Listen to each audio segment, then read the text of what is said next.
खबर शामिल करते हैं गुजरात से। काशी चौधरी की रिपोर्ट के मुताबिक चौधरी मोहम्मद वारिस की रूह के साले सवाब के लिए खत्म कुल का इनेकाद। खत्म कुल में हर मकतबा फ़िक्र से ताल्लुक़ रखने वाले सैकड़ों अफराद ने शिरकत की।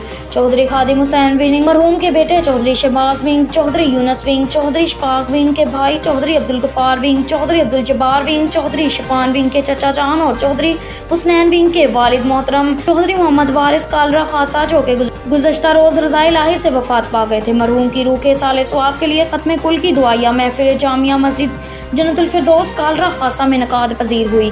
खत्म कुल में हर मकतबा फ़िक्र से ताल्लुक़ रखने वाले सैकड़ों अफराद ने शिरकत की। खत्म पाक का बाकायदा आगाज़ तलावत कुरान पाक से हुआ। नात रसूल सल्लल्लाहु अलैहि वसल्लम का आज़ाज़ मौलवी जवेद ने हासिल किया। ख़ुसूसी खिताब की सआदत मोहम्मद अफसाल साहब ने हासिल की।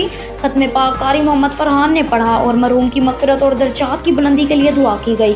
ख़ुसूसी शिरकत करने वालों में चौधरी अशरफ वराइच बैंक वाले, चौधरी ज़ुबैर वराइच, चौधरी मून वराइच, नौजवान सहाफ़ी चौधरी अब्दुर्रहमान वराइच, चौधरी तारिक सहीम, चौधरी फजल हुसैन, चौधरी आरिफ हुसैन, चौधरी कैसर, चौधरी अरशाद, चौधरी जावेद, चौधरी शफात वराइच, सईद जोड़ा, चौधरी औरंगजेब चीमा, चौधरी मुदस्सर लतीफ़ वराइच, चौधरी मोहम्मद आसफ, मलिक अली और दीगर अफराद ने शिरकत की। अब तक के लिए इतना ही। मज़ीद खबरों से बाखबर रहने के लिए विजिट करें हमारी वेबसाइट readnews.pk।